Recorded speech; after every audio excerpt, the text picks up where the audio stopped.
دیکھو یہ جو اشکال پیدا ہو رہا ہے نا آپ کو کہ کامیابی اگر قرآن و سنت پر اللہ اس کی باتوں پر عمل کرنے میں ہوتی تو یہ لوگ زیادہ کامیاب ہوتے. یہ سوال اس لیے آپ کے ذہن میں آ رہا ہے کہ کامیابی کی ڈیفینیشن آپ کو معلوم نہیں ہے. آپ غلط چیز کو کامیابی سمجھ بیٹھے ہو. آپ کامیابی کس چیز کو سمجھ بیٹھے ہو؟ غلط چیز کو. اللہ تعالیٰ یہ بات بھی آپ کے دماغ سے نکالتے ہیں کہ جس چیز کو تم کامیابی سمجھ رہے ہو وہ حقیقت میں کامیابی نہیں ہے. یہ دنیا ہے مسافر خانہ. حالت سفر میں آپ کو اگر بزنس کلاس مل جائے اس کو کامیابی نہیں کہتے. ایک پھانسی کے مجرم کو بزنس کلاس میں بٹھا کے ٹرین میں لے جایا جا رہا ہے اور آگے پشاور میں اتار کے اس کو پھانسی کے پھندے پہ لٹکایا جائے گا تو کوئی شخص آ کے اس سے کہے تو کامیاب ہے. اور ایک اکانومی کلاس میں دروازے پہ لٹک کے سفر کر رہا ہے اور پشاور اسٹیشن پہ پہنچنے کے بعد پورے پروٹوکول کے ساتھ اس کا استقبال ہونے والا ہے. وہ غلطی سے غلط ٹرین میں بیٹھ گیا. میرے ساتھ تو ایسا ہوا ہے, میں غلطی سے غلط ٹرین میں بیٹھ گیا تھا تو پوری ٹرین میں ہی میں ایسے ہی گیا ہوں. صحیح ہے نا. اس نے کہا مجھے وہ جو نہیں ہوتا جو ٹی ٹی والا, اس نے بولا کہ اگلے اسٹیشن پہ آپ کو آپ کی اوریجنل ٹرین مل جائے گی. تو اگلے کے چکر میں اسی طرح پہنچ گئے ہم. لیکن جب میں لاہور پہنچا ہوں تو استقبال کے لیے 20 لوگ کھڑے ہوئے تھے. کبھی بھی موجودہ حالت کو دیکھ کر کامیابی یا ناکامی کا معیار متعین نہیں کیا جاتا. ہمیشہ منزل کو دیکھا جاتا ہے, فیوچر کو دیکھا جاتا ہے. جس کا فیوچر اچھا ہے وہ کامیاب ہے, جس کا فیوچر برا ہے وہ ناکام ہے. اب یہ فیوچر کیا ہے بھائی؟ آپ کہہ سکتے ہیں بھائی فیوچر کا تو کسی کو کچھ بھی پتا نہیں ہے. ہم تو ابھی حالت دیکھیں گے نا. آپ کے ہاں کوئی بچی کے لیے کوئی بندہ آیا رشتہ لے کے, آپ کہتے ہیں بیٹے کیا کماتے ہو؟ وہ کہتے ہیں ابھی تو کچھ نہیں کما رہا, فیوچر میں 1 کروڑ روپے کماؤں گا.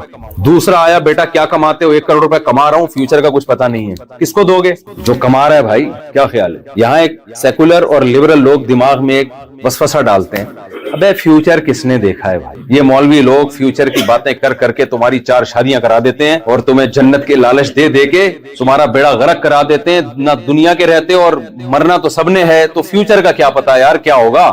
حال کو دیکھو ابھی کون خوشحال ہے اور کون بدحال ہے, اس کو دیکھو. فیوچر کی ایسی کی تیسی. پھر یہی مثال ہو سکتا ہے دے دیں بھئی ایک ابھی کما رہا ہے یار. اب میں کہوں پاکستانیوں کا فیوچر بہت اچھا ہے لہذا ہم جاپانیوں سے زیادہ کامیاب ہیں, کوئی مان لے گا اس بات کو؟ بولے گا پتہ نہیں اس سے بھی بدتر نہ ہو جائے جو ابھی چل رہا ہے. ہو سکتا ہے اس سے اللہ کرے اس سے اچھا ہو جائے, امید پہ دنیا قائم ہے. حال دیکھا جاتا ہے بھائی. تو یہ بات بالکل درست ہے کہ فیوچر کا کیا پتا, لیکن وہی ہم پرانی مثال کی طرف آتے ہیں جہاں فیوچر کا یقین ہو اور اس یقین پہ دلائل قائم ہو کہ جس کا حال اچھا ہے اگر اس نے اللہ کو ناراض کر کے زندگی گزاری, دلائل سے یہ بات ثابت ہو جائے کہ اس کا فیوچر اچھا نہیں ہے. دیکھو کورٹ نے فیصلہ کر دیا کہ اس کو سزائے موت ہے. اب اس کے بارے میں کوئی کہہ سکتا ہے کہ اس کے فیوچر کے بارے میں ہم کنفرم نہیں ہے کیونکہ 1 کروڑ روپے کما رہا ہے نا. یہ وہی 2 بندوں کی مثال دے دیتا ہوں جو رشتہ لینے کے لیے آئے تھے. ایک کما رہا ہے 1 کروڑ ابھی اور ایک کہہ رہا ہے کچھ پتا نہیں بھائی, ہو سکتا ہے فیوچر میں 1 کروڑ روپے کما لوں, میرے پاس ڈگریاں ہیں, سند ہے, ایجوکیشن ہے, فیوچر میں کما سکتا ہوں لیکن حاضر سروس نہیں ہو ابھی. آپ دو گے اس کو جو ابھی کما رہا ہے, لیکن وہ جو تھا نا جو ابھی نہیں کما رہا اس نے ڈاکومنٹس نکال کے دکھائے, کورٹ کا فیصلہ آپ کے سامنے رکھ دیا کہ یہ جو کما رہا ہے نا سر اس کو سزائے موت سنائی جا چکی ہے, یہ کورٹ کا فیصلہ ہے لکھا ہوا. سمجھ میں آ رہی ہے بات؟ یہ دیکھ لیں, یہ اخبار کا ساشا ہے, اس میں اس کا نام ہے, اخبار میں شائع ہوا ہے کہ اگلے سال اس کو لٹکا دیا جائے گا. اب آپ اس کے حال کو دیکھ کے اس کو کامیاب مانو گے؟ اب آپ کہو گے چونکہ حال بہت اچھا ہے, فیوچر کا تو کسی کا کوئی پتہ نہیں. نہیں بھائی کسی کا کوئی پتہ نہیں, اس کا پتہ ہے کہ یہ لٹکے گا, ٹھیک ہے نا, اور اس کی ڈگریاں دیکھ کے پتہ ہے کہ یہ یقیناً کل 1 کروڑ روپے کمائے گا. یہ تو جن کو اللہ کی آیات پہ یقین ہے, جب اللہ نے یہ بات کہہ دی قرآن مجید میں کہ یہ دنیا مسافر خانہ ہے, یہ دنیا رہنے کی جگہ نہیں ہے. قرآن کیا کہتا ہے, کامیابی کا معیار کیا ہے. اب اللہ کی بات پہ ہم یقین کیسے کریں, وہ میں اس کی طرف آتا ہوں. آپ کہہ سکتے ہیں کہ پتہ نہیں اللہ نے کہا بھی ہے کہ نہیں کہا. کیا خیال ہے بھائی؟ یہ تو عیسائی کہتے ہیں کہ تورات نے, انجیل نے سچ کہا, یہودی کہتے ہیں تورات نے سچ کہا, اور ہندو اپنی کتابوں کو پیش کرتے ہیں. سب نسبت کوئی بھگوان کی طرف کر رہا ہے, کوئی گاڈ کی طرف کر رہا ہے, کوئی اللہ کی طرف کر رہا ہے. ہو سکتا ہے سارے سیاسی نعرے ہوں. یہ تو ہم کمپیئر کرتے ہیں بھائی یہ اللہ کی بات اور باقی کتابوں کی باتوں میں کتنا فرق ہے. قرآن کیا کہہ رہا ہے, کامیابی کا معیار کیا ہے؟ فَمَنْ زُحْزِحَ عَنِ النَّارِ وَأُدْخِلَ الْجَنَّةَ فَقَدْ فَازَ. اللہ فرماتے ہیں جس کو جہنم کی آگ سے بچا لیا گیا اور جس کو ہمیشہ کی جنت میں داخل کر دیا گیا, وہ کیا ہے؟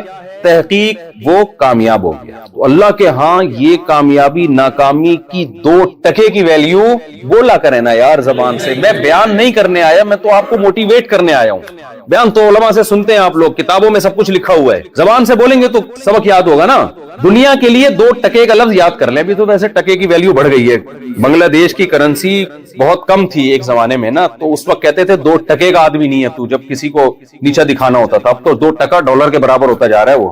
اب تو وہ کہے گا شکریہ آپ نے مجھے 2 ٹکے کا کہا, وہ تو کہے گا بہت شکریہ آپ. تو وہ کیا کہے گا, بھائی بہت شکریہ آپ نے مجھے کیا کہا, 2 ٹکے کا. لیکن چونکہ عرف میں ٹکا لفظ اچھا لگتا ہے اس لیے میں بھی فی الحال ٹکا ہی چلا رہا ہوں. فی الحال میں کیا چلا رہا ہوں, مارکیٹ میں ٹکا چلا رہا ہوں. تو یہ لفظ زبان سے کہا کرو کہ اللہ کی نظر میں اس دنیا کی ویلیو 2 ٹکے کی نہیں ہے. کیوں نہیں ہے بھائی؟ دیکھو یہ جو حال کی کامیابی ہے نا, یہ وہ کامیابی ہے جو سفر میں ملتی ہے انسان. میں نے مثال دی نا بزنس کلاس, ہے تو سفر, آہستہ آہستہ منزل قریب آ رہی ہے. آپ آخرت پر یقین نہیں بھی رکھتے, موت پہ تو سب کا یقین ہے یا نہیں ہے؟ تو کتنے دن کی زندگی ہے بھائی یہ, جہاں آپ لائف کو انجوائے کر لو گے. اور اس ٹوٹل زندگی دیکھو, پھر اس زندگی میں بچپنا اور بڑھاپا نکال دو. تو بڑھاپے میں انجوائے نہیں ہوتا, انجوائے کے علاوہ سب کچھ بڑھاپے میں ملتا ہے. آپ بادام رکھے ہوں گے, چبانے کے لیے دانت نہیں ہوں گے. حسین مناظر ہوں گے دیکھنے کے لیے, نظر دیکھنے میں ساتھ, ادھر دیکھنے کے لیے الگ چشمہ, قریب دیکھنے کے لیے الگ چشمہ. ایسا ہوتا ہے کہ نہیں ہوتا؟ اور تھوڑے دنوں کے بعد چشمے سے بھی نظر نہیں آتا انسان. سب کے ساتھ ہوتا ہے. پھر کوئی حسین منظر نظر آیا تو وہاں چلنے کے لیے گھٹنوں میں جو طاقت چاہیے وہ طاقت ختم. سب کے, جاپانیوں کے بھی ختم ہوتی ہے, تھوڑا دیر سے ہوتی ہے, دیر سے بوڑھے ہوتے ہیں, اندر جلدی ہو جاتے ہیں, ہوتے تو ہے نا. تو یہ اتنی جلدی دنیا ختم ہوتی ہے, اتنی جلدی دنیا ختم ہوتی ہے کہ نبی صلی اللہ علیہ وسلم نے ایک مثال دی ہے. میں مثال سے پہلے ایک اور مثال سے بات سمجھاتا ہوں. میں اکثر بیانات میں ایک مثال دیتا ہوں بھائی. یہ مثال کراچی میں بہت اچھی طرح, پنجاب اور کراچی میں سمجھ میں آئے گی. ایک بندہ آپ کے پاس لینڈ کروزر لے کر آیا اور کہتا ہے میں آپ کو یہ 50,000 روپے کی بیچ رہا ہوں, 0 میٹر لینڈ کروزر. آپ تو خوشی سے کیا ہو جاؤ گے, بے ہوش.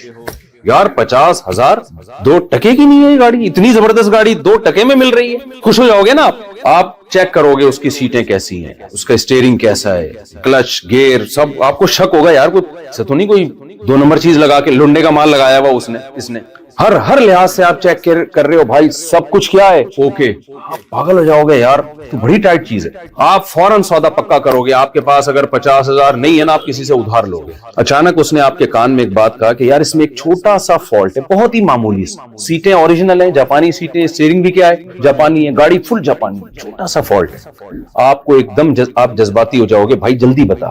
بھائی یہ نمبر پلیٹ جعلی ہے. یہ کیا ہے نمبر پلیٹ؟ آپ پتہ کیا کرو گے, آپ بولو گے بھائی 50,000 روپے میرے سے لے لے اور میری جان بولو چھوڑ. کیونکہ وجہ کیا ہے اس کی؟ وجہ اس کی ہے کہ 50,000 روپے گاڑی لے کے جب آپ نکلو گے, ہر پولیس والے سے آپ کو کیا لگے گا, ڈر. یار اس نے ابھی مجھے ہاتھ دے کے روکا اور میں گیا جیل. گاڑی بھی گئی اور اس پلیٹ کو لے کے میں کیا کروں گا. میں آپ کہو گے خالی یہ پلیٹ 50,000 کی دے دے, گاڑی تو لے لے. شاید یہ پلیٹ کسی اسکریپ میں کسی کام میں آ جائے, یا کسی اور جعلی گاڑی کے لگانے کے کام آ جائے. گاڑی کی 2 ٹکے کی ویلیو آپ کی نظر میں نہیں رہے گی. کیوں؟ آپ کو ہر وقت خوف ہوگا, شاید یہ پولیس والا مجھے گھور گھور کے دیکھ رہا ہے, شاید یہ مجھے دیکھ رہا ہے, شاید یہ خوف ہی آپ کو ڈپریشن کا مریض بنا دے گا. دنیا کی جتنی چمک دھمک ہے, جتنی بلڈنگیں, جتنا کچھ عیاشی کا اللہ نے دنیا میں سامان پیدا کیا ہے, اس پہ ایک نمبر پلیٹ لگا دی ہے. وہ نمبر پلیٹ ہے فنا. یہ فنا ہونے والی ہے, یہ چیز ختم ہونے والی ہے, یہ تم سے چھن جانے والی ہے. یہ ایک ایسی چیز ہے, اب انسان کو ہر وقت خوف رہتا ہے لاشعور میں. وہ کتنا ہی اس خوف کو دل سے نکالے لیکن وہ خوف اسے کھاتا ہے. یار میری یہ دولت چھن سکتی ہے, میری یہ صحت چھن سکتی ہے, میری عیاشی چھن سکتی ہے. یہ خوف انسان کو ڈپریشن میں, سٹریس میں لے کے جاتا ہے. یقین نہ آئے تو دیکھ لیں, دنیا کی عیاش ترین قومیں جن کے پاس ٹینشن کی کوئی چیز نہیں ہے, سب سے زیادہ ٹینشن انہی ملکوں میں پائی جائے گی. کیوں؟ کچھ خوف ایسے ہیں جو گورنمنٹ کے اختیار میں نہیں ہے. گورنمنٹ لوگوں سے وہ خوف چھین نہیں سکتی. ابھی زلزلہ آیا نا جاپان میں, کیا گورنمنٹ شیورٹی دے سکتی ہے کہ زلزلہ کبھی نہیں آئے گا؟ بولو نا, کیا ہو گیا بھائی؟ یہ ہو سکتا ہے کیا سونامی طوفان سے گورنمنٹ بچا سکتی ہے لوگوں کو؟ کووڈ-19 جب آیا کروڑوں لوگوں کی جان لے کر گیا ہے. کس قدر خوف. یہ خوف وہی کسٹم والی نان پیڈ کسٹم جو واری ہے نا, اس کی طرح ہی ہے. ہر وقت کیا ہوگا؟ خوف. آپ لاشعور میں, یہ ختم ہونے والا ہے, یہ ختم ہونے والا ہے, یہ ختم ہونے والا ہے. اس دنیا میں سکون سے وہی رہ سکتا ہے جو اس کو پہلے سے مسافر خانہ سمجھ لے اور یہاں کی کامیابی کو کامیابی نہ سمجھے, یہاں کی ناکامی کو ناکامی نہ سمجھے, اس کو مسافر خانہ سمجھ کے تو انجوائے کیا جا سکتا ہے میرے بھائی. اس کو اگر اصل جگہ سمجھ لی تو انجوائمنٹ کے علاوہ آپ کو دنیا کی ہر چیز ملے گی. ایک آدمی ٹرین میں بیٹھا ہوا جا رہا ہے اور ڈبے کو اپنا سمجھنا شروع کر دیا اس نے. اس بوگی میں جا رہا ہوں, یہ میری نانی سے مجھے وراثت میں ملا ہے اور یہ میرا ڈبہ ہے. اب ہر اسٹیشن پہ اس کو خوف ہوگا نا, اور جیسے جیسے اس کی منزل قریب آئے گی خوف بڑھتا شروع ہو جائے گا, یار ابھی مجھے یہاں سے کیا کریں گے. دیکھو ایک غریب آدمی کو بزنس کلاس میں بٹھا دیا, جھونپڑی سے نکال کے کہاں بٹھا دیا, بزنس کلاس. جیسے آپ لوگ کو پاکستان سے اٹھا کے یہاں شفٹ کر دیا گیا, تو آپ کے لیے تو ایسے ہی جیسے بزنس کلاس میں آ گئے آپ لوگ. تو ایک غریب آدمی کو کسی نے کیا کیا, نہلا دھلا کے اچھے کپڑے پہنا کے بزنس کلاس میں بٹھا دیا. وہ اس کو بڑا مزہ آیا, اے سی کی ہوائیں آ رہی ہیں, بٹن دبا رہا ہے, کولڈ ڈرنک آ رہی ہے. کراچی پاکستان میں کمی آتی ہیں لیکن آنی چاہیے. بہرحال بٹن دبایا, بریانی آ گئی. بزنس کلاس میں تو اصول ہے یہ جو منگوا رہے ہو آئے جا رہا ہے. اب اس کو اتنی محبت ہو گئی اس ڈبے سے, اس بوگی سے, وہ کہہ رہا ہے یار یہ جگہ چھوڑنے کی نہیں ہے. اور وہ جو اسٹیشن پہ کھڑے ہوئے ہیں نا, شربت بیچ رہے ہیں, گنے کا جوس بیچ رہے ہیں, ان کو ناکام سمجھنا شروع کر دیا. یار ان کی کوئی زندگی ہے, پریزنٹ دیکھو, حال دیکھو, فیوچر مت دیکھو. میرا حال کتنا اچھا ہے, کیسے 3 پیس سوٹ ٹائی میں بیٹھا ہوا ہوں, اور یہ نہیں پتا تجھے یہ زکات میں ملا ہے میرے بھائی, آگے جا کے چھین لیا جائے گا. اور کیسے میں بزنس کلاس میں لائف کو انجوائے کر رہا ہوں. انجوائے نہیں کر رہا تو اس لیے کہ تو نے اس کو اپنا ڈبہ سمجھنا شروع کر دیا ہے. بے وقوف آدمی, جیسے جیسے منزل قریب آئے گی تجھے وہ جھونپڑی یاد آنا شروع ہوگی کہ تھوڑے ہی ٹائم رہ گیا, 1 اسٹیشن 2 اسٹیشن 3 اسٹیشن. تو نبی صلی اللہ علیہ وسلم نے فرمایا کہ جو دنیا کو ہدف بنائے گا جعل اللہ فقرہ بین عینیہ, سب سے پہلے اللہ جس چیز کو ہدف بنائے گا نا اسی کے چھن جانے کا خوف اس کے سامنے مسلط کر دیں گے. ہر وقت ڈر لگا رہے گا, اب یہ گئی, یہ چیز گئی میں سے, یہ گئی. دوسری چیز کیا, فرق علیہ شملہ, ہدف اس نے ایک چیز کو بنایا تھا, دنیا کی ایک چیز کو, لیکن اس ایک چیز کے اتنے انڈے بچے پیدا ہوں گے, ہزاروں فکریں مسلط کر دیں گے اللہ اس کے اوپر, ہزاروں فکریں. پھر اس کو یہ ہوگا یہ بھی مل جائے, یہ بھی مل جائے, یہ بھی مل جائے, یہاں سے بھی یہ بھی بڑا بھی میں بنوں, سب میں بات بھی میری اونچی ہو, صحت بھی میری اچھی ہو, دولت بھی میرے پاس سب سے زیادہ ہو, عزت بھی میرے پاس سب سے زیادہ ہو, گاڑی بھی میری سب سے اچھی ہو, موبائل بھی میرا سب سے اچھا ہو, بیگم بھی میری سب سے خوبصورت ہو, اور جو ہے بزنس بھی میرا سب سے آگے ہو. ہر چیز میں کمپٹیشن میں لگے گا تو فکریں سمٹنے کے بجائے پھیلتی چلی جائیں گی. جس کو متنبی نے کہا ہے ما قضا احد منها لبانته ولن انتهى عرب الا الى عربی, کہ اس دنیا سے کسی نے اپنی خواہش پوری نہیں کی. جس نے ایک خواہش پوری کی نا, وہ ایک خواہش ہزاروں انڈے بچے دے کے جاتی ہے, اور وہ ہزاروں خواہشات کو جنم دے کے جاتی ہے. ابھی آپ کے ذہن میں آتا ہے کہ میرا یہ ہدف ہے, یہ خواہش میری پوری ہو جائے تو لائف کو انجوائے کروں گا.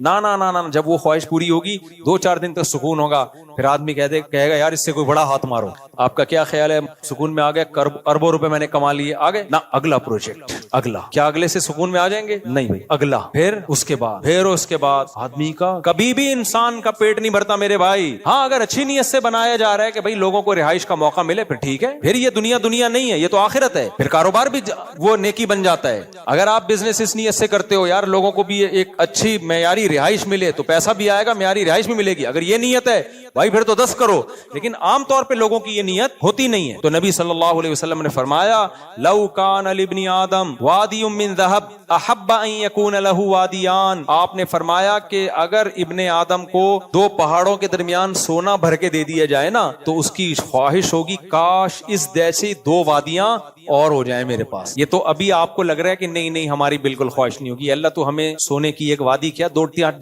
ڈلے دے دے بس ہم خوش ہو جائیں گے. یہ ابھی محسوس ایسا ہو رہا ہے آپ کو, جب ملیں گے فوراً 2-4 دن کے بعد آپ کہو گے یہ 4 اینٹیں سونے کی, اس کو 8 کیسے بناؤں میں. تو سکون میں نہیں آئے گا میرے بھائی صاحب, سمجھ رہے ہو بات کو, سکون میں کبھی بھی نہیں آئے گا. سکون میں جب ہی آئے گا جب خرچ کرنا سیکھے. یار مر جاؤں گا کل پتہ نہیں, چلو یار یہ والا پلاٹ اٹھا کے کسی کو دے دو, غریب کو دے دو, یہ فلاں کو دے دو, یہ فلاں کو دے دو. ایسا نہیں سارے دے دیں پھر روڈ پہ بیٹھے ہوئے ہوں, ایک اعتدال سے. تو جعل اللہ فقرہ بین عینیہ وفرق علیہ شملہ. نبی نے فرمایا اللہ اس کی فکروں کو سمیٹنے کے بجائے بکھیر دیں گے.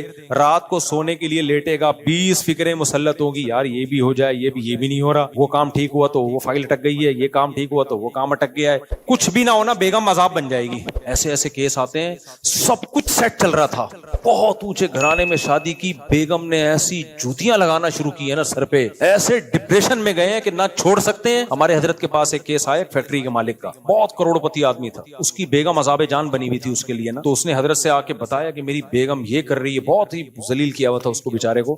تو حضرت نے فرمایا طلاق دے دو بھائی, پھر اتنی بڑی مصیبت ہے تو کیوں؟ تو اس نے کہا کہ طلاق دوں گا نا تو وہ بھی فیکٹریوں کی مالک ہے. اس کے باپ نے بولا ہے کہ طلاق دینا تو میرے جتنے مزدور ہیں نا اتنی ہی تیری بوٹیاں ہوں گی, ہر مزدور کے حصے میں ایک ایک بوٹی, کیونکہ انصاف, تاکہ سب کے ساتھ کیا ہو. تو ہمارے حضرت نے جب یہ سنا فرمایا پھر مار کھا. فرمایا کیونکہ ضرب الحبیبی زبیب, محبوب کی مار کشمش کی طرح ہوتی ہے, پھر اس مار کو انجوائے کرو. دیکھو جب آپ کے پاس کوئی کام ہو رہا ہو نا آپ کے ساتھ اور آپ کے پاس بھاگنے کا راستہ نہ ہو تو پھر کیا راستہ ہے؟ انجوائے کرو آپ, ٹھیک ہے.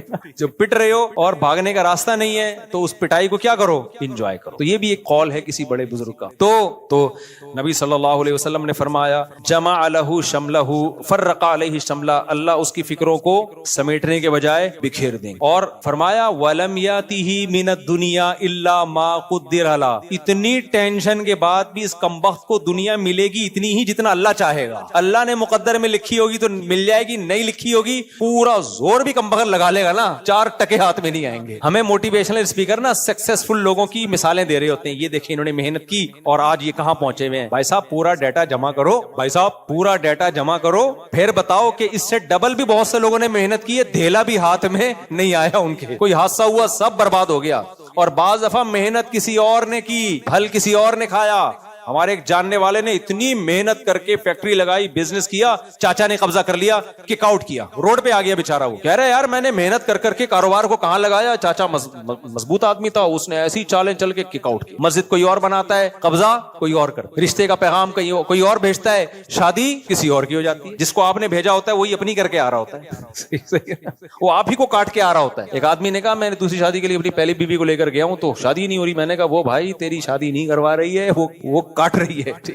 تو ساری محنتیں ہو کے بھی رزلٹ بعض دفعہ زیرو ہوتا ہے. ہارٹ اسپیشلسٹ ڈاکٹر جو لوگوں کو ہارٹ اٹیک سے بچنے کے طریقے بتا رہا ہوتا ہے وہی ہارٹ اٹیک میں ہلاک ہو جاتا ہے. یہ ہے دنیا. شوگر اسپیشلسٹ جو شوگر کی دوائیاں ایجاد کر رہا ہوتا ہے, اتنا بڑا ریسرچر ہوتا ہے, اسی کے گردے فیل ہو جاتے ہیں شوگر سے. گردوں کے اسپیشلسٹ ڈائلیسس کروا رہے ہیں. جم میں آدمی دل کو کمزور کرنے کے لیے جاتا ہے یا مضبوط کرنے کے لیے؟ مضبوط. کتنے کیسز ہیں جم ہی میں اٹیک ہوا مر گیا, گئے تھے دل کو مضبوط کرنے کے لیے, ویٹ اٹھایا, چلو بھائی انا للہ ہو گیا. یعنی جو کامیابی کا ذریعہ جو چیز تھی وہی چیز ناکامی کا ذریعہ بن گئی. اس لیے نبی نے فرمایا کہ دنیا ملتی بھی اس کی سوچ اور اس کی محنت پہ نہیں ہے, ملے گی اتنی جتنی اللہ نے لکھی ہوئی ہے. تبھی تو نبی نے فرمایا کہ اجملوا فی الطلب وتوکلوا علی, دنیا کمانے میں اعتدال سے کام لو, یعنی حد سے زیادہ دنیا کو مسلط مت کرو.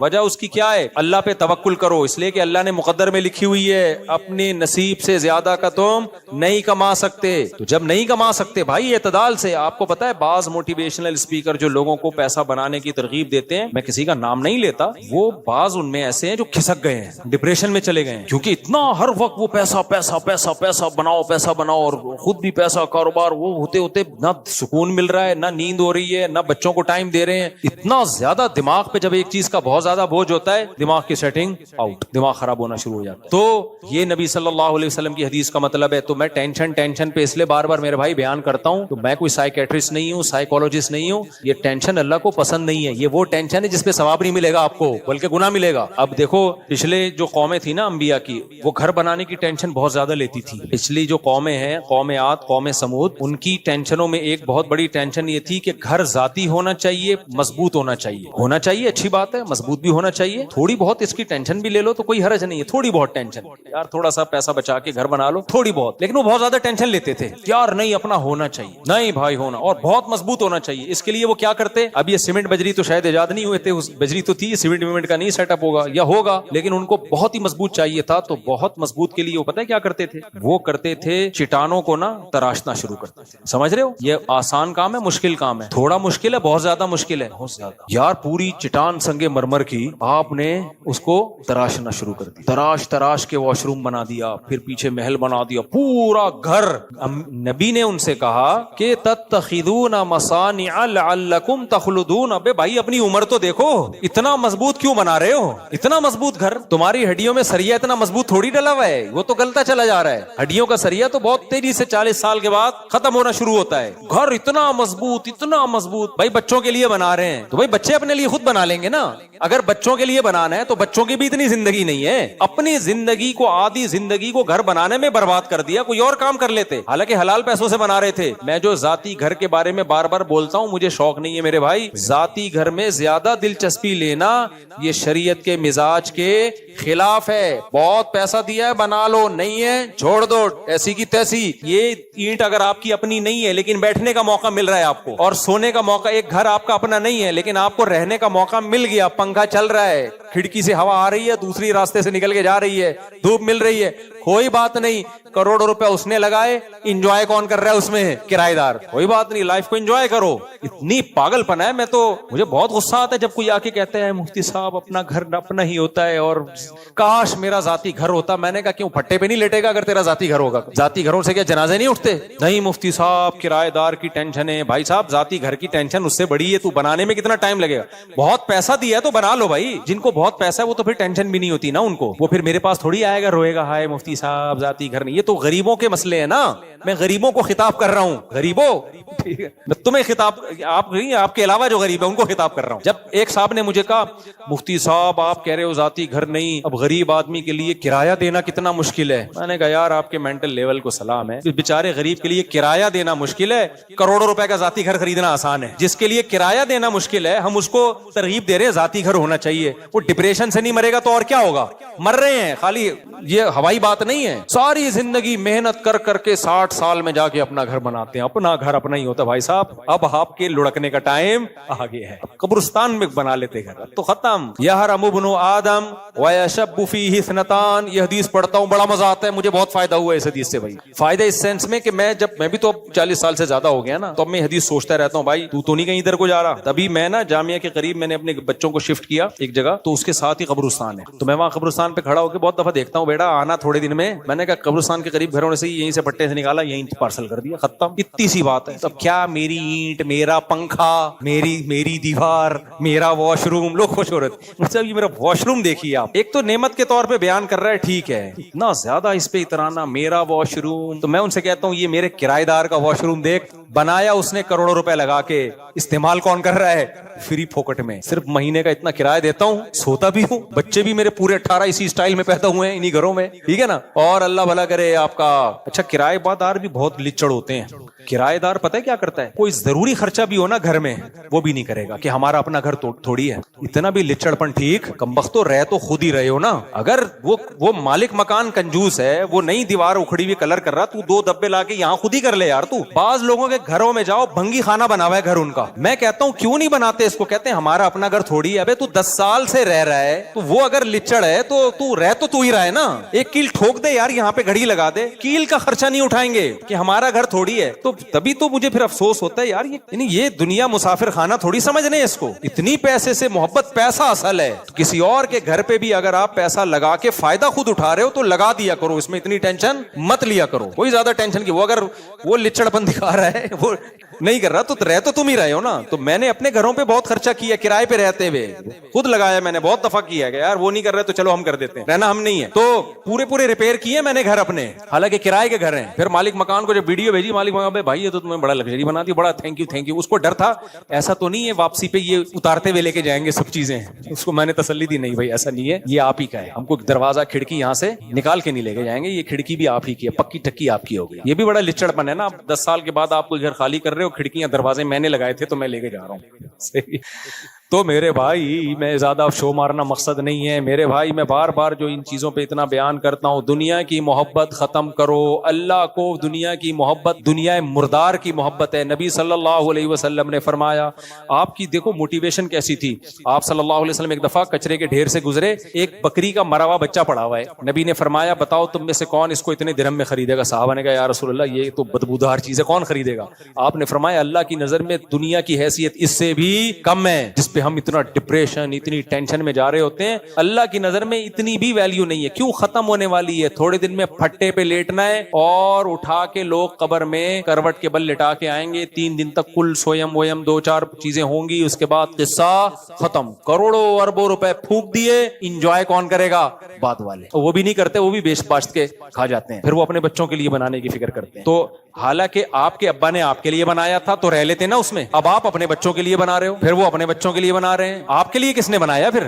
ایک صاحب نے مجھے کہا نا کہ آپ اپنے ذاتی, بہت پرانی بات ہے 10 سال پہلے کی, آپ اپنا ذاتی گھر کیوں نہیں بناتے؟ میں نے کہا میری اتنی بچت ہی نہیں ہے کہ میں اتنے ٹینشن لوں, تو میں کھانا پینے میں بہت ہاتھ مجھے محدود کرنا پڑے گا, بچوں کی اسکول کی فیسیں بھی. انہوں نے کہا اپنے بچوں کے لیے ٹینشن لیں. میں نے کہا میرے والد صاحب نے میرے لیے گھر بنایا تھا تاکہ مجھے ٹینشن نہ ہو. اب میں فوراً ٹینشن لینا شروع کر دوں اپنے بچوں کی تو والد صاحب کا مقصد فوت ہو جائے گا. ان کا مقصد تھا مجھے ٹینشن سے بچانا نا, تو میں اپنے بچوں سے زیادہ اپنے والد کے بچوں کی فکر کرتا ہوں. بہت گہری بات ہے, نہیں سمجھ میں آئی. اگر میں اپنے بچوں کی ٹینشن لے کے گھر مسلط کر لوں تو میں ٹینشن میں آ گیا نا, جبکہ میرے والد صاحب مجھے گھر بنا کے گئے تاکہ میں ٹینشن سے نکلوں. تو میں نے کہا میں اپنے بچوں سے زیادہ اپنے والد صاحب کے بچے کی فکر کرتا ہوں. اپنے باپ سے مجھے محبت ہے, میرے باپ کی روح کو تکلیف ہوگی, وہ کہے گا میں نے, میرے ابا کہیں گے کہ میں نے اتنی ٹینشن لے کے اس کے لیے گھر بنایا تاکہ اس کو ٹینشن نہ ہو, لیکن اس کو تو مجھ سے بھی بڑی ٹینشن ہو گئی, 18 کی ٹینشن ہو گئی اس کو تو کہ سب کے لیے گھر بنانا ہے. کیا خیال ہے؟ تو ابا کہیں گے میرا پیسہ ضائع ہو گیا نا. میں نے کہا مجھے اپنی نہیں, مجھے اپنے ابا کی بڑی فکر ہے, میں ابا کا پیسہ ضائع نہیں ہونا. بہت مینٹل لیول سے اوپر کی باتیں ہیں, لیکن میرے بھائی پیدا کر لو اپنے اندر دنیا سے. میں دنیا کمانے سے منع کر رہا ہوتا تو پھر آپ کہتے ہیں مفتی صاحب کی باتیں ہماری سمجھ میں نہیں. کمانے سے کوئی نہیں منع کر رہا, دل میں جگہ مت دو, قبرستان جایا کرو, زیارت کیا کرو. جب گھر بناؤ نا, یہ میری ٹائل ہے, یہ میرا نل کا, قبرستان جاؤ, بولا آنا کہاں ہے, آنا ادھر ہی ہے, تھوڑے دن میں ختم. اس سے وقتی ٹینشن بڑھے گی لیکن بڑی بڑی ٹینشنیں ختم, بڑی بڑی ٹینشنیں ختم. تو حدیث جلدی سے مکمل کر لوں. فرمایا جعل اللہ غناہ فی قلبی جعل اللہ فقرہ بین عینیہ وفرق علیہ شملا ولم یاتہ من الدنیا الا ما قدر له. فرمایا پوری زور لگا دے گا دنیا کے پیچھے, ملے گی اتنی جتنی اللہ نے مقدر میں لکھی ہوئی ہے. اس لیے میں بار بار ٹینشن پہ بیان کرتا ہوں, بار بار, کیونکہ یہ مذہب کا ٹاپک ہے, یہ ڈاکٹروں کا ٹاپک نہیں ہے. اور ٹینشن ختم کرنے کا علاج بھی اسلام کے پاس ہے, سائیکیٹرسٹ اور سائیکولوجسٹ کے پاس نہیں ہے. سمجھتے ہو؟ کیونکہ جب تک دنیا کی محبت ختم نہیں ہوگی یہ ٹینشن نکلے گی. لیکن انہوں نے چھاپ بنا لی ہے. اب میں دلائل قرآن و سنت سے دے رہا ہوتا ہوں, حدیث رسول سے دے رہا ہوتا ہوں, اجماع صحابہ سے دے رہا ہوتا ہوں, تو وہ فوراً یہ کیا کر رہے ہیں, حنفی ہیں. حالانکہ وہ مسئلہ امام شافعی کا بھی ہوتا ہے, وہ امام احمد بن حنبل کا بھی ہوتا ہے, وہی امام بخاری کا بھی ہوتا ہے, وہ امام مالک کا بھی ہوتا ہے, ساری دنیا کا وہی ہوتا ہے. تو یہ پروپیگنڈے کی دنیا ہے. اب نیوٹرل گیری کو آپ سمجھ لیں پہلے. نیوٹرل گیری جو آج کل چل رہی ہے نا کہ ہم تو نیوٹرل ہے, ہم پہ کسی فرقے کی چھاپ نہیں ہے. ہوتا پتہ ہے کیا ہے؟ اب لوگ کہتے ہیں کہ بھائی دو مولویوں میں جب پھڈا چل رہا ہے نا, اب ایک سواد ضاد کا بھی تھوڑا سا پھڈا شروع ہوا ہے, ضاد اور ضا ہے کہ ضاد ہے. اس میں بھی لوگوں نے کیا کیا, ایک عالم کا بیان آیا کہ بھئی یہ ضاد ہے, دال کی طرح ہے. میرا پرانا بیان کسی نے چلایا کہ یہ ضا کی مشابہ ہے. اور ایک اور کیا نام ہے ان کا, مفتی عبدالواحد قریشی صاحب ہے نا, ان کا بھی بیان آیا کہ یہ ضا کے مشابہ ہے, ضا کے مشابہ. اب یہ دو علماء کا اختلاف تھا, تو کسی تیسرے نے آ کے کہا کہ میں تو نیوٹرل ہوں بھائی, وہ اس نے اپنی رائے پیش کر دی. یاد رکھو نیوٹرل آدمی جب اپنی رائے پیش کر دیتا ہے نا تو وہ نیوٹرل رہتا نہیں ہے, وہ خود اس جھگڑے میں کیا ہو گیا, ایک فریق بن گیا ہے. سمجھ میں آ رہی ہے بات کہ نہیں آ رہی ہے؟ مذہبی جھگڑا جب بھی ہوگا تو نیوٹرل قرآن و سنت ہیں. وہ جس کو کہہ رہے ہوں کہ یہ ٹھیک ہے وہ تو ٹھیک ہوگا. اب جب عوام سے یہ فیصلہ نہیں ہو پا رہا کہ قرآن و سنت کس کو ٹھیک کہہ رہے ہیں, تو پھر تو اسکالرز ہی فیصلہ کریں گے نا, تو وہ نیوٹرل ہو ہی نہیں سکتے. نہیں آئی میرا خیال ہے بات سمجھ میں؟ مثال کے طور پر آج کسی کے کمنٹس آئے ہوئے تھے ضاد ضاد اور یہ جو اس طرح کے جھگڑے ہیں نا, کہ کہا کہ فلاں اسکالر ہے وہ اس کا فیصلہ کرے گا. مجھے خیال ہوا میں نیچے اس میں لکھ دوں کہ وہ جب 3 کا پھڈا ہو جائے گا تو پھر ہم کہیں گے کہ چوتھا ہوگا جو ان کے تینوں کے درمیان کیا کہہ رہے گا, کیونکہ وہ تو بھی ایک فریق بن گئے نا. یہ بالکل ایسا ہی ہے جیسے ہم یہ کہتے ہیں کہ یہ لوگ کہتے ہیں نا یہ اتنے سارے فرقے آپس میں لڑ رہے ہیں تو اس لیے یہ سب کیا ہیں, غلط ہیں. تو جب آپ نے کہا یہ سب غلط ہیں تو آپ بھی تو لڑ رہے ہیں کہ نہیں لڑ رہے؟ نہیں, یہی بات میرا خیال ہے, کیونکہ یہ سب آپس میں ایک دوسرے کو غلط کہہ رہے تھے. آپ نے کہا کہ یہ سب غلط ہیں تو سب غلط ہو کر ایک اور فرقہ وجود میں آ گیا, تو آپ بھی اسی بیس پہ پھر آپ بھی غلط ہو گئے. کیونکہ جب یہ سب آپس میں لڑنے کی وجہ سے غلط ہیں تو پھر آپ بھی تو ان سب سے لڑنے کی وجہ سے آپ تو سب سے بڑے غلط ہو گئے, کہ یہ تو پھر بھی کوئی ایک سے لڑ رہا ہوگا, دوسرے کو سپورٹ کر رہا ہوگا. اور اگر سارے آپس میں لڑ رہے ہیں تو آپ بھی تو ان سب سے لڑ رہے ہو اور یہ سب آپ سے بھی لڑ رہے ہیں. تو وہی جنگ جس کی وجہ سے یہ غلط تھے, اسی جنگ میں آپ بھی کیا ہو گئے ہو. تو یہ جو منجن بکھرا ہے نا کہ سارے فرقوں کو ختم کر کے لڑائی ختم کرنی ہے, یہ منجن ہی غلط ہے. یہ لڑائی قیامت تک ختم نہیں ہو سکتی, کیونکہ ان فرقوں سے ہٹ کر ذرا اوپر جاؤ. یہ تو قرآن و سنت کا سہارا لیتے ہیں نا. بالکل جو منجن آج کل مسلم اسکالرز منجن بیچ رہے ہیں کہ یہ سارے فرقے چونکہ آپس میں لڑ رہے ہیں اور میں نیوٹرل ہوں, اللہ کی قسم یہی منجن ایتھیسٹ اور ملحد لوگ بیچتے ہیں کہ دیکھو سب خدا کو مانتے ہیں، ہندو بھگوان کہتا ہے اس خدا کو، مسلم اللہ کہتے ہیں اور انگریز گاڈ کہتے ہیں۔ خدا کو ماننے والوں میں کتنے فرقے آپس میں بنے ہوئے ہیں، ایک کہتا ہے اللہ نے 1.25 لاکھ پیغمبر بھیجے، دوسرا کہتا ہے کوئی پیغمبر نہیں بھیجا، ایک کہتا ہے کہ جی اتنے بھگوان ہیں، ایک کہتا ہے اتنے بھگوان ہیں۔ تو خدا کو ماننے والے لوگوں میں اتنے فرقے ہیں، یہ کسی ایک بات پہ جمع کیوں نہیں ہوتے؟ تو جب تک یہ کسی ایک بات پہ جمع نہیں ہوتے یہ سارے کیا ہیں؟ غلط ہے۔ تو یہ ایتھیس لوگ وہی نعرہ لگاتے ہیں جو مسلم اسکالرز مسلمانوں کو تانا دے کے اپنے آپ کو صحیح قرار دینے کی کوشش کرتے ہیں۔ ایک ملحد کی تقریر میں نے خود سنی ہے، میں نام نہیں لوں گا، اس نے کہا دیکھو یہ ہندوؤں اور مسلمانوں کے اختلاف، حالانکہ سب خدا کو مانتے ہیں، کہتے ہیں کریٹر ہے، انہوں نے کہا جو توحید پرست ہیں، ان میں جو توحید کے دعوے دار ہیں، پرست ہوں یا نہ ہو دعوے دار ہیں، ان کے خود آپس میں جنگیں دیکھ لو، کتنی جنگیں ہوئی ہیں عیسائیوں کی۔ دیکھو ایتھیس عیسائیت کا بھی دشمن ہے، یہودیت کا بھی دشمن ہے اور مسلمانوں کا بھی دشمن ہے، ایسا ہی ہے نا؟ تو کہتا ہے دیکھو یہ سب تو ایک اللہ کو مانتے ہیں اور اسی اللہ کو مانتے ہیں جس نے پیغمبروں کو نبی بنا کے بھیجا، یہ سب ابراہیم کو، موسیٰ علیہ السلام اور یوسف، یہ سب کو یہودی عیسائی مسلمان مانتے ہیں۔ دیکھو آپس میں ایک دوسرے کو سب غلط قرار دیتے ہیں، ٹھیک ہے نا؟ مسلمان کہتے ہیں عیسائی جہنم میں جائیں گے، عیسائی کہتے ہیں مسلمان جہنم میں جائیں گے، یہودی کہتے ہیں تم دونوں جہنم میں جاؤ گے، اور مسلمان اور عیسائی مل کے یہودی کو کہتے ہیں تم کہاں جاؤ گے؟ جہنم میں جاؤ گے۔ تو ایتھیس لوگ آئے، دیکھا ان کے کلپ، جو آج کل کے اسکالر جو نیوٹرل کہتے ہیں نا ہمارا کوئی فرقہ نہیں، وہ دکھاتے ہیں، وہ دیکھو دیوبندی نے بریلوی کے خلاف فتویٰ دیا، اہل حدیث نے دیوبندی کے خلاف فتویٰ دیا، پھر دیوبندی نے اہل حدیث کے خلاف فتویٰ دیا، پھر دونوں نے مل کے دیوبندی کے خلاف فتویٰ دیا۔ بالکل وہی لطیفہ مجھے یاد آتا ہے کہ ایک آدمی کے پہلے سے بچے تھے، اس کی شادی ہو گئی خاتون سے جس کے پہلے سے بچے تھے، اب دونوں کے بھی بچے ہو گئے ہیں بھائی۔ ابھی آفس میں بیگم کا فون آیا، دیکھیں میرے بچوں نے آپ کے بچوں کو مل کے مارا، آپ کے بچوں نے میرے بچوں کو مل کے مارا، پھر آپ کے بچوں نے اور میرے بچوں نے ہم دونوں کے بچوں کو مل کے مارا ہے، میں بہت ٹینشن میں ہوں آپ گھر پہنچے۔ تو یہ جو نیوٹرل اسکالرز کی بات کر رہا ہوں جو کہتے ہیں نا ہم حنفی ہیں، نہ دیوبندی ہیں، نہ بریلوی ہیں، نہ اہل حدیث ہیں، ایکچولی ہم کوئی فرقے تو یہ منجن ہے، صحیح ہے نا؟ میں اصل فرقہ پرستی ختم کرنے کا کیا طریقہ ہے وہ میں بھی بتا رہا ہوں، یہ بہترین منجن ہے۔ تو یہی منجن ایتھیس لوگ بیچتے ہیں کہ دیکھو عیسائیت، یہودیت، مسلمانوں کی تو جنگیں ہوئی ہیں، صلیبی جنگیں ہیں، صلاح الدین ایوبی کی کتنی طویل عرصہ وہ جنگیں چلی، انگریزوں نے اس پہ فلمیں بنائی ہیں، طویل عرصے تک جنگوں میں تلواروں کی چھاؤں میں ہی مسلمانوں کا ٹائم گزرا ہے۔ غزوہ بدر سے ہم شروع کرتے ہیں نا تو اب تک جنگ ہی چل رہی ہے۔ تو ایتھیس بولتا ہے یہ دیکھو یہ سب ایک خدا کو مانتے ہیں، یہودی بھی اللہ کو مانتا ہے، مسلمان بھی کس کو مانتے ہیں؟ اللہ کو مانتے ہیں، لیکن آپس میں تو یہ ہو نہیں سکتے۔ یہودی کہتا ہے عیسیٰ علیہ السلام اللہ کے معاذ اللہ اللہ کے نبی نہیں ہے، معاذ اللہ نقل کفر، وہ تو ولد الزنا ہے، معاذ اللہ نقل کفر، مریم نے معاذ اللہ، یہ تو منہ سے بولتے ہوئے بھی ہمیں خدا کا اللہ کا خوف آتا ہے، وہ تو ان کو معاذ اللہ نقل کفر ولد الزنا کہتے ہیں، اور عیسائی کہتے ہیں ولد الزنا ہونا دور کی بات، وہ تو اللہ کے بیٹے ہیں۔ ابے دیکھو بھائی، ایک کہہ رہا ہے، اب وہ کلپ نکال کے چلانا شروع کریں تھی اور چلاتے ہیں، ایک کہہ رہا ہے کہ اللہ کے پیغمبر ہیں، دوسرا کہہ رہے ہیں عام انسان نہیں بلکہ معاذ اللہ ان کا تو نسب ہی نہیں ہے، اور مسلمانوں نے کہا یہ دونوں غلط ہیں، ٹھیک ہے نا؟ یہ دونوں جہنم میں جائیں گے کیونکہ اصل پیغمبر تو کون ہے؟ محمد صلی اللہ علیہ وسلم ہے۔ یہ منجن ملحد لوگ بیچتے ہیں، بالکل یہی اسٹائل ان سیکولر لوگوں کا ہے جو لوگوں کو علماء سے کٹا رہے ہیں اور کہتے ہیں ہم کسی فرقے کو نہیں مانتے کیونکہ یہ کلپ دیکھو، یہ دیوبندی بریلوی کو گالیاں دے رہا ہے، یہ بریلوی دیوبندی کو برا بلا کہہ رہا ہے، یہ اہل حدیث فلاں کے خلاف کلپ، یہ آپس میں تو مل بیٹھ نہیں سکتے، یہ آپس میں نہیں ملتے، ہمیں کیا ملائیں گے؟ وہی ایک آدمی کی آنکھوں میں بھینگا پن تھا نا، بھینگا پن تھا ایک آدمی کی آنکھوں میں، تو اب کسی نے اس کے دوست نے مذاق میں کہہ دیا تیری آنکھیں فلاں فلم کے ہیرو سے ملتی ہیں، یہ کسی لڑکی نے کہہ دیا چھیڑنے کی نیت سے نا، تھوڑا بیچارہ خوش ہو جائے گا، یہ دل پہ لے گیا، یہ سمجھا واقعی میری آنکھیں فلاں ہیرو سے ملتی ہیں، تو اپنے دوست سے اس نے کہا کہ بھائی ذرا میری آنکھوں میں آنکھیں ڈال کے بتانا میری آنکھیں فلاں فلم کے ہیرو سے ملتی ہیں کہ نہیں ملتی؟ اس نے بہت غور سے آنکھوں کی میں گھس کے کہا یہ تو آپس میں نہیں ملتی، فلاں سے کہاں سے ملیں گی یہ؟ تو یہ اسکالر کیا کہتے ہیں بھائی، یہ دیوبندی بریلوی اہل حدیث یہ تو آپس میں ہی مسئلے حل نہیں کر پا رہے، ان سے بولو پہلے اپنے مسئلے تو حل کرو، یہ تو اس لیے ہم فرقہ پرستی کے خلاف ہیں، ہم جو دین لا رہے ہیں وہ کیا ہے؟ بالکل یہی اسٹائل کس کا ہے؟ ملحدین کا۔ تو جو جواب ہم ملحدین کو دیتے ہیں وہی ہم کس کو دیتے ہیں؟ ان اسکالرز کو دیتے ہیں کہ بھائی صاحب اگر یہودی عیسائی مسلمان ایک دوسرے کو غلط قرار دے رہے ہیں تو محض ایک دوسرے کو غلط قرار دینے کی بیس پہ تینوں غلط نہیں ہو جاتے، بعض دفعہ تین آدمی لڑ رہے ہوتے ہیں، ایک حق پر ہوتا ہے، دو کیا ہوتے ہیں؟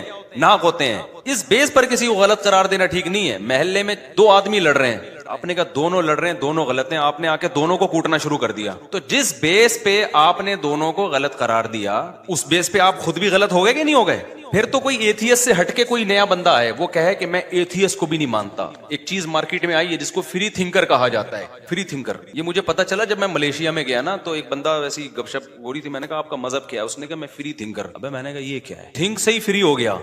فری تھنکر کا مطلب خالص ذہن ہوں میں. وہ یہ دلیل دے سکتا ہے کہ ایتھیسٹ کہہ رہا ہے خدا نہیں ہے, مسلمان کہہ رہے ہیں اللہ ہے, اور یہودی بھی کہہ رہے ہیں اللہ ہے. یعنی کچھ لوگ کہہ رہے ہیں اللہ ہے, کچھ کہہ رہے ہیں اللہ نہیں ہے. پھر جو کہہ رہے ہیں اللہ ہے ان میں اتنے فرقے ہیں, کوئی کہہ رہے ایک ہے, کوئی کہہ رہے بہت سارے ہیں. اس کا نام کیا ہے اس میں اختلاف ہے. مسلمان کہتے ہیں اس کا نام اللہ ہے, ہندو کہتے ہیں اس کو کیا کہتے ہیں بھگوان کہتے ہیں. پھر جو ایک خدا کو مانتے ہیں ان میں کتنے فرقے ہیں. ایک کہتے ہیں عیسیٰ علیہ السلام اللہ کے بیٹے ہیں, عام پیغمبروں سے بھی بہت اونچے ہیں, وہ تو اللہ کے بیٹے ہیں. ایک کہہ رہے کہ وہ تو معاذ اللہ نقل کفر, وہ تو ولد زنا ہے, نقل کفر, کفر نباشت. اور مسلمان کہہ رہے ہیں بھائی کہ عیسیٰ اللہ کے نبی ہیں, لیکن محمد صلی اللہ علیہ وسلم وہ بھی اللہ کے نبی ہیں. تو وہ فری تھنکر کیا, اور دوسرا کہہ رہے خدا سرے سے ہے ہی نہیں. تو اس نے کہا یہ سارے غلط. صحیح کیا ہے بھائی؟ صحیح میں ہوں, صحیح میں ہوں. کیوں صحیح ہو؟ کیونکہ یہ سارے کیا ہیں. ابے تو تیرا بھی تو کوئی نظریہ ہوگا نا. اب وہ اگر کوئی نظریہ اختیار کرتا ہے تو وہ بھی فریق کا حصہ بن جاتا ہے. وہ کہتا ہے خدا نہیں ہے تو چل تو بھی تو اسی فریق کا حصہ بن گیا. وہ کہتا ہے خدا ہے تو بھئی ہے تو کس تفصیل کے ساتھ ہے, ایک ہے یا بہت سارے ہیں. ایک ہے تو آسمانی کتابوں کا ماننے والا ہے. پھر تو کہے کہ پھر جو ہے عیسیٰ اللہ کے بیٹے ہیں یا نہیں ہے, تو بھی تو اسی جنگ میں آ گیا نا بھائی. تو اس کے جواب میں کہتا ہے میرا کوئی کانسیپٹ ہی نہیں ہے, میں فری تھنکر ہوں. یہ مطلب ہے میرا کوئی فرقہ نہیں ہے. جب کہتا ہے نا کوئی میرا کوئی فرقہ نہیں ہے تو اس کا مطلب میں فری تھنکر. وہ جو جس کا اینڈ وہاں ہوا تھا نا, تو بھی یہی. تو یہ مارکیٹ میں منجن کیا ہو رہا ہے. تو بھائی آپ نہ فرقوں کو ختم کر سکتے ہو, کوشش کرو ختم کرنے کی. کوشش کیسے کرو؟ آپ اس میں تحقیق کرو ان میں صحیح کون سا ہے. جو صحیح ہے اس کو سپورٹ کرو. اس صحیح میں اگر کچھ غلطیاں ہیں تو ان کی اصلاح کی کوشش کرو. یہ طریقہ ہے. اور چھوڑ دو جو صحیح نہیں ہوتا اس کو اپنے حال پہ چھوڑ دو, وہ آپ کے ذمہ نہیں ہے. نہ قیامت میں آپ سے سوال ہوگا. ہمارے نبی صلی اللہ علیہ وسلم کو اللہ نے بھیجا, فرقوں کو ختم کرنا تو بعد کی بات ہے. سب سے پہلے تو دنیا کے مختلف مذاہب کا مسئلہ تو فرقوں سے بھی اوپر کی چیز ہے نا. ارے ایک آدمی دیوبندی بریلوی اہل حدیث بن جاتا ہے, یہ زیادہ برا ہے. یہ وہ ہندو ہو جاتا ہے, یہ زیادہ برا ہے. ہندو ہو کے تو وہ مانتا ہی نہیں قرآن کو. تو فرقوں کے ختم کرنے سے بڑا ٹاسک جو ہمارے پاس ہے وہ تو مختلف مذاہب کو ختم کرنا ہے. کیونکہ ہمارا یہ دعویٰ ہے کہ اسلام ہی نجات کا واحد ذریعہ ہے. لیکن کیا کر پائے ہم لوگ اب تک؟ اب کوئی ایتھیسٹ کہے کہ تم لوگ آپس میں اختلاف ختم نہیں کر پا رہے, تمہارے تو اتنی جنگیں, تمہاری تو, ہم کہیں گے نہیں کر پا رہے بھائی, ہمارے بس میں نہیں ہے. ہم حق بیان کر دیتے ہیں بھائی یہ ٹھیک ہے, جس نے ماننا ہے مانے, نہیں مانا تو ہمارے پاس وہ ڈنڈا ہے نہیں چلانے کے لیے. اور اسلام نے ہمیں اجازت بھی نہیں دی ہے کہ ڈنڈا چلا کے لوگوں کو مسلمان کرو, بلکہ اسلام نے کیا کہہ دیا, لا اکراہ فی الدین, دین میں کوئی زبردستی نہیں ہے. قد تبین الرشد من الغی, اللہ کہتے ہیں میں نے حق اور باطل کو واضح کر دیا ہے. تو جب زبردستی نہیں ہے تو کوئی بات نہیں. وَلِذَلِكَ خَلَقَهُمْ, اللہ پتہ کیا جواب دیتا ہے کہ تم فرقوں سے ٹینشن میں ہو. فرقوں سے بڑا مسئلہ کیا ہے؟ مذہب. جو مذہبی لوگوں کے چینج ہیں, فرقے کم از کم اللہ رسول کو مان تو رہے ہیں نا. تشریحات میں ڈنڈی مار رہے ہیں, گڑبڑ کر رہے ہیں.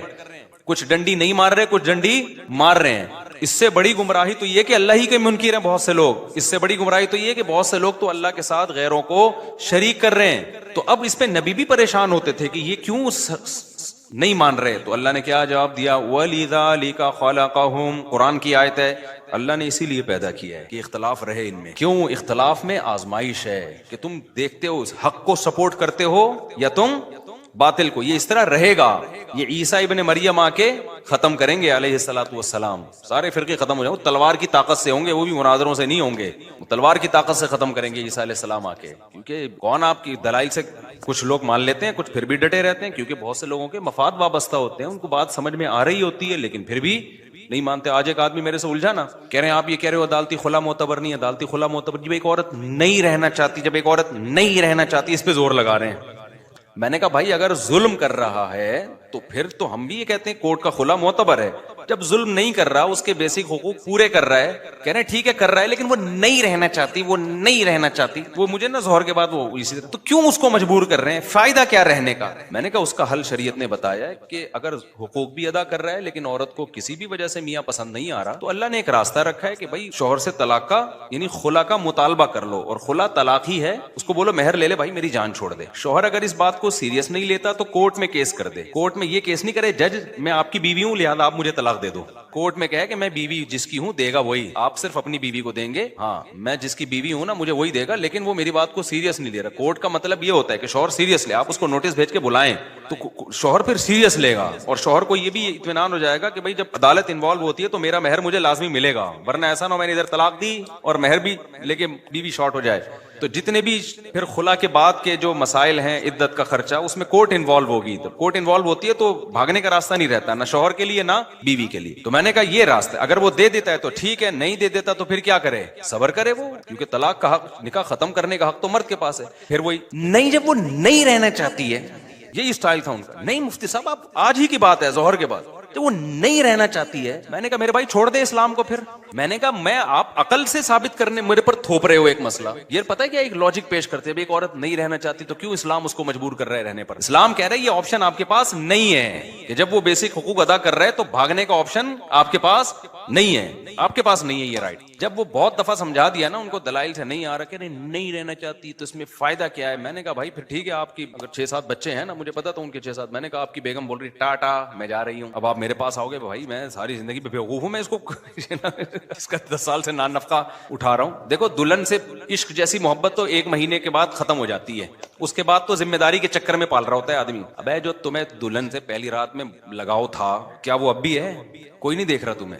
20-30 سال 10 سال کے بعد تھوڑی ہوتا ہے وہ لگاؤ. محبت دوسرے سٹائل میں ہوتی ہے. میرے بچوں کی ماں ہے, میرے ساتھ اس نے اتنا ٹائم گزارا, اس لحاظ سے تو ہوگی, وہ جذبات تھوڑی ہوتے ہیں. پہلی رات میں تو جو ہے نا, یا شروع کی راتوں میں تو دوست برے لگ رہے ہوتے ہیں, گٹر کے ڈھکن جن پہ ساری زندگی گزار دی وہ برے لگ رہے ہوتے ہیں. لیکن کیا یہ جذبات بعد میں رہتے ہیں؟ اس کے بعد ذمہ داریاں سمجھ کے, یار وائف ہے میری, جو ہے نا میرے والد کی بہو ہے, میرے بھائیوں کی بھابھی ہے, اور جو ہے کیا نام ہے, ایک میں چھوڑ دوں گا, بدنام ہو جاؤں گا سوسائٹی میں, عزت کا, اور اس کی بھی زندگی برباد ہوگی. تو 10 سال 15 سال اس نے کیا کیے, گھر بسانے کے لیے قربانی دی ہے. اگر اس کو پتا ہوتا 15 سال کے بعد یہ نکل جائے گی تو کہتا ابھی نکل جا بھائی, میں پاگل ہوں, میں 10 بچے پیدا کر کے, یہ 6 بچے پیدا کر کے تجھے نکالوں گا یہاں سے. اب آپ اس 6 بچوں کے بعد اس کو آپشن بول رہے ہو کہ وہ جب نہیں رہنا چاہتی, وہ جب نہیں, وہ ان کا اسٹائل ہی یہی تھا. تو میں نے کہا آپ کی بیگم آج بولے 6 بچوں کے بعد کہ میں جا رہی ہوں, آپ بولو گے کہ میں پاگل ہوں؟ بھائی تجھے 10 سال 15 سال سے میں پال رہا ہوں, تو پہلے چلی جاتی نا تو میں نے کہا ٹھیک ہے, آپ اپنی بیگم کو یہ مسئلہ بتائیں کہ بیگم کوئی بھی پسند آ جائے نا تو تمہارے پاس یہ آپشن ہے, تو تم چلی جانا, اور جب میں تمہیں روکوں گا تو تم کہنا جب میں نہیں رہنا چاہتی تو مجھے کیوں روک رہے. تو آپ یہ بولو گے کہ پھر پہلے بول دیتی نا مجھے. اور اب جب عدالتی خلا سوسائٹی میں چلے گا نا, تو مرد کو پتا ہے کہ 10 سال کے بعد بھی جا سکتی ہے. تو میں بار بار کہہ رہا ہوں, اس کا نقصان کس کو ہوگا بھائی؟ عورت کو ہوگا. مرد کہے گا جب 10 سال کے بعد بھی کوئی بھروسہ نہیں ہے, جا سکتی ہے. آپ کہہ سکتے ہو نہیں جی ہمیں اپنی بیوی پہ بڑا اعتماد ہے, بڑی نیک ہے, یہ 10-20 سال کے بعد بھی نہیں جائے گی. دنیا میں ایسا اعتماد کہ 20 سال کے بعد کا بھی آپ کو پتا ہو کہ کیا ہونے والا ہے, یہ کسی کے بارے میں بھی نہیں. یہ گارنٹی صرف پیغمبر کی ہو سکتی ہے. یہ تو نہ شوہر کی ایسی ہو سکتی ہے نہ بیوی کی ہو سکتی ہے. آج جو اچھا ہے کل برا ہو سکتا, تبھی تو حدیث میں آتا ہے, تبھی ہم یقینی جنتی کسی کو کہہ سکتے ہیں, نہ جہنمی کہہ سکتے ہیں نہ جنتی. وجہ کیا ہے کہ آج نیک ہے کل برا ہو جائے, آج برا ہے کل کیا ہو جائے, توبہ کر کے اچھا ہو جائے. تو یہ بیوی کے بارے میں کیسے کہہ سکتے ہو کہ آج ٹھیک ہے تو کبھی بھی خراب نہیں ہو سکتی؟ یہ کیسے کہہ سکتے ہو؟ تو اس کا نقصان کیا ہوگا؟ مرد کہے گا جب یہ جس دن یہ نہیں رہنا چاہے گی تو کیا ہوگی, یہ تو چھوڑنا پڑے گا. تو میں نے کہا بھائی میں اسلام آپ کے سامنے بتاؤں گا, آپ کو اسلام سمجھ نہیں, چھوڑ دو آپ اسلام. پھر وہی اسکالرز آ جاتے ہیں آج کل جو مشکات کی اتنی حدیثیں دیکھتے رہو بیٹھ کے, کوئی حدیث نہیں ہے مشکات کی جس میں آ رہا ہے کہ جب کوئی نہیں رہنا چاہتی تو وہ کیا ہوگا,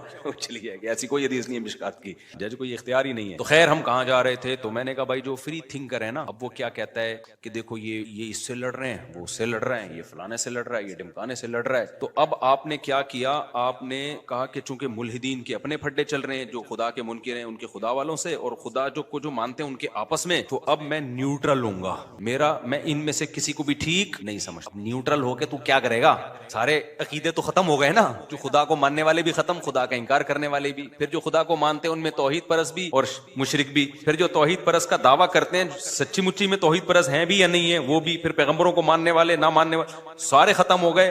اب تو کیا کرے گا؟ ہم تو کہیں گے انہی میں سے جو صحیح لگتا ہے اس کو فالو کر. جو کہتا ہے یہ چونکہ آپس میں لڑ رہے ہیں لہذا میں ان میں سے کسی کو بھی ٹھیک بولو نہیں مانتا.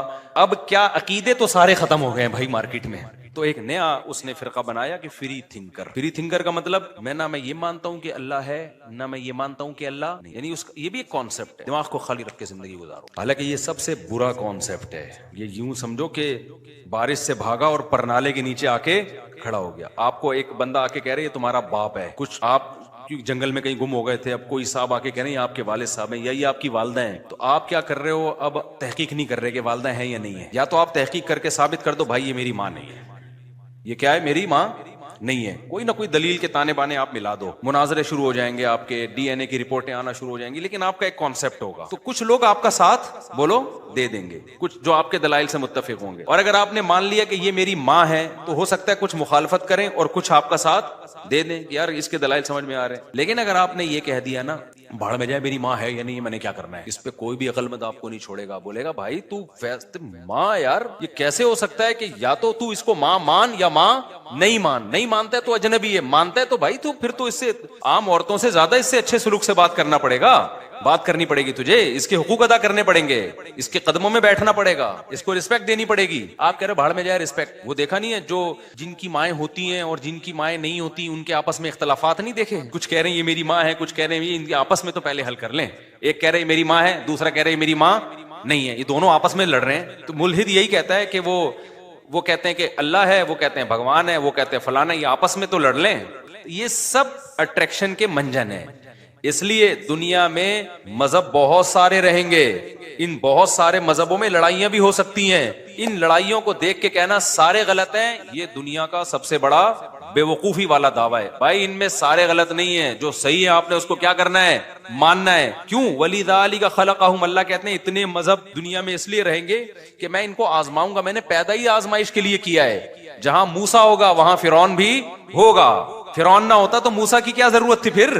سمجھتے ہو کہ نہیں سمجھتے؟ تو حق اور باطل ہمیشہ کیا کرے گا؟ پیرالل چلتا رہے گا. تو تم نے دیکھنا صحیح کون ہے, کیونکہ اگر سارے ختم ہو گئے تو آزمائشیں ختم ہو جائیں گی. کمال یہی ہے کہ تم اتنے سارے مذہبوں میں تم حق کو پکڑ کے ڈٹے رہے اور اس کو پر قائم رہنے میں تم نے کسی کی مخالفت کی پرواہ نہیں کی, ہر لحاظ سے پھر اس حق کا ساتھ دیا. تبھی اللہ کہتا ہے یہ اختلاف میں قیامت کے دن حل کروں گا.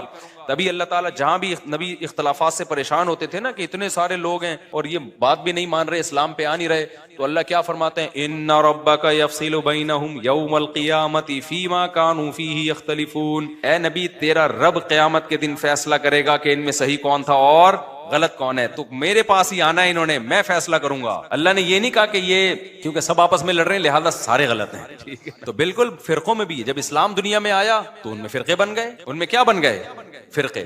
اب دیکھو ایک اہم پوائنٹ کی بات ہے, اللہ کی بات سمجھ میں آ جائے. کیا اللہ نے ایسا کیا کہ جب دنیا کے سارے مذاہب غلط ہو گئے تھے تو اللہ نے سب کو غلط ہی چلا دیا؟ اللہ نے حق پیغمبر کو بھیجا نا, محمد صلی اللہ علیہ وسلم, اور آخری نبی بنا کے بھیجا. تو پتہ ہے آخری نبی کے برکت سے کام کیا ہوا ہے؟ ایک بڑا خاندانی کام ہو گیا. وہ خاندانی کام یہ ہو گیا, اب اللہ نے اور اس کے رسول نے اعلان کیا کہ اب اسلام جب دنیا میں آ گیا ہے اور نئے نبی نہیں آئیں گے تو اب مسلمانوں میں فرقے تو بنیں گے, لیکن ایسا نہیں ہو سکتا کہ اس زمین پر کوئی ایسا ٹائم آ جائے کہ سارے ہی فرقے غلط ہو جائیں. ایک فرقہ ان میں ہمیشہ حق پر رہے گا. لہذا اس حدیث اور قرآن کی روشنی میں جو یہ کہتا ہے نا کہ یہ سارے فرقے غلط ہیں, اس کا پروگرام تو وہیں سے ختم ہو گیا. نہیں آئی میرا خیال ہے بات آپ کی سمجھ میں نہیں آئی؟ نہیں آئی نا. اب اتنے سارے فرقے ہیں نا, کہہ رہے ہیں یہ اتنے فرقے, وہ دیوبندی کہتا ہے بریلوی غلط, وہ کہتے ہیں اہل حدیث غلط, وہ کہتے ہیں فلانا غلط, وہ کہتا ہے ڈھمکانا غلط, ہوتی ہے یہ سارے غلط ہیں, میں نیوٹرل ہوں. تو آپ کا نیوٹرل ہونا قرآن و سنت کی روشنی میں آپ کے گمراہ ہونے کی دلیل ہے. سمجھتے ہو کہ نہیں سمجھتے؟ نیوٹرل ہونا آپ کے گمراہ ہونے کی کیا ہے؟ دلیل ہے. کیونکہ اس کا مطلب آپ ان سب کو غلط سمجھ رہے ہو, تبھی تو آپ نیوٹرل کی طرف گئے ہو نا, کہ نیوٹرل بنے ہو. آپ کو ہونا یہ چاہیے تھا ان میں جو صحیح ہے اس کو سپورٹ کرو, اور جو غلط ہیں ان کو کیا کرو؟ حق کے کا ساتھ دے کے باطل کو کیا کرو؟ اس کی حوصلہ شکنی کرو, اس کا حصہ بن جاؤ اس جنگ کا. ہم تلوار سے جنگ کی بات نہیں کر رہے, ہم زبان سے جنگ کی بات کر رہے ہیں. جیسے دو آدمیوں کی بحث ہو رہی ہے, آپ نے کہا سالے دونوں غلط ہیں کیونکہ دونوں بحث کر رہے ہیں. نا نا نا نا نا نا, اگر حق ان دونوں میں منحصر ہے, یا تو یہ ہو سکتا ہے کہ دونوں واقعی غلط ہوں, لیکن اگر آپ کو دلیل سے ثابت ہو گیا کہ یہ 6 آدمی آپس میں بحث کر رہے ہیں, یہ 6 غلط نہیں ہو سکتے, ان میں ایک صحیح ہے باقی 5 کیا ہیں, غلط ہیں, تو پھر ان کی بحث اور مناظرے اور فتوے بازی کی بیس پہ آپ نے یہ کہنا کہ یہ سارے غلط ہیں, یہ غلط ہوگا, کیونکہ ہمیں بتا دیا کہ ان 6 جو بحث کر رہے ہیں دلیل سے پتہ چل گیا ان میں ایک ٹھیک ہے. تو اب آپ نے اس بحث سے جان نہیں چھڑانی ہے, جو صحیح ہے اس کا حصہ بن کے آپ نے بھی اس بحث میں ان کے ساتھ شریک ہو جانا ہے. بھائی جان جس چیز کی سمجھ میں آ رہی ہے ادھر ہاتھ کھڑا کریں. مجھے لگ رہا ہے یہ ٹیکنیکل باتیں ہو رہی ہیں جو اوپر سے گزر رہی ہیں, سب کی سمجھ میں آ رہا ہے الحمدللہ. بعض دفعہ آسان بات ہوتی ہے میں ویسے ہی سوال کھڑا کر دیتا ہوں. تو اب میں آپ کو بتاتا ہوں, بات ادھر چلی گئی ہے تو اس کو کمپلیٹ کریں میرے بھائی. اور ایک بات آپ کو بتاؤں یار, تم ابھی چھوڑو پھر میں وہی الفاظ استعمال کروں گا. دیکھو علم علماء دیوبند کے پاس ہے, آپ کو صحیح بات بتاؤں, علم علماء دیوبند کے پاس. علم میں ایک ہوتی ہے کوانٹٹی, ایک ہوتی ہے عمق. میں نیوٹرل ہو کے یہ بات کر رہا ہوں. آپ کہہ سکتے ہو کہ آپ تو دیوبندیت کی چھاپ آپ پہ لگی ہوئی ہے, لیکن میں نے کیا بتایا کہ جب آپ فریق مخالف سے خطاب کرتے ہیں نا تو پھر نیوٹرل ہونا پڑتا ہے. جیسے میں اگر عیسائیت سے بات کروں گا تو میں قرآن کے دلائل تھوڑی دوں گا ان کو, کیونکہ ہم تو اسلام کو مانتے ہی نہیں. تو میں قرآن سے ہٹ کے پہلے قرآن کے برحق ہونے کی دلیل دوں گا, وہاں مجھے نیوٹرل ہونا پڑے گا. تو میرے عقائد وہی ہیں جو علماء دیوبند کے عقائد ہیں. کیوں ہیں وہ میں بھی بتاتا ہوں. لیکن جب میں اہل حدیث سے بحث کروں گا, جب میں کسی بریلوی مکتبہ فکر سے بحث کروں گا, پھر میں تھوڑی دیوبندیت کا حوالہ دوں گا کہ حضرت مولوی تھانوی نے یہ لکھا تو پھر میں اس سے اوپر جاؤں گا. میں کس کی بات کروں گا؟ اپنا برحق ہونا, یہاں تک کہ علماء دیوبند کا برحق ہونا بھی میں قرآن و سنت سے ثابت کروں گا. اور اگر ثابت نہیں ہوگا تو مجھے چھوڑنی پڑے گی دیوبندیت. تو میرا مقصد تو صرف یہ ہے کہ یہ جو لیبل لگنے کی وجہ سے لوگوں نے کہا ہے نا کہ یہ اتنے سارے فرقے ہیں, لہذا یہ لیبل غلط لگایا جا رہا ہے. یہ صرف کیا ہے, ایک منجن بیچا جا رہا ہے, ایک اچھا عنوان لگا کے, اور کچھ بھی نہیں ہے. تو میں اب دیوبندیت سے نکل کے بات کر رہا ہوں, نیوٹرل ہو کے, کہ ہم نے ہر طرح کے علماء کی کتابیں پڑھی ہیں. علم میں کوانٹٹی بہت ہے, علم کے اندر جو عمق اور گہرائی چاہیے نا, جو گرفت چاہیے, وہ ہم نے بر صغیر میں علماء دیوبند ہی میں دیکھی ہے. جب آپ ڈیپتھ میں جاتے ہو نا کسی چیز کی, المحند المفند کا واقعی مجھے کچھ نہیں پتا تھا کیا ہے یہ تو لوگوں نے اچھالا اس کو. جب میں نے اس کا مطالعہ کیا, اس کے دلائل دیکھے, میں نے کہا یار یہ تو خاندانی کام ہے, خدا کی قسم یہ تو بڑے زبردست عقائد ہیں. یہ تو وہی عقائد ہیں جو صدیوں سے چلے آ رہے ہیں اور قرآن و سنت سے مزین ہیں.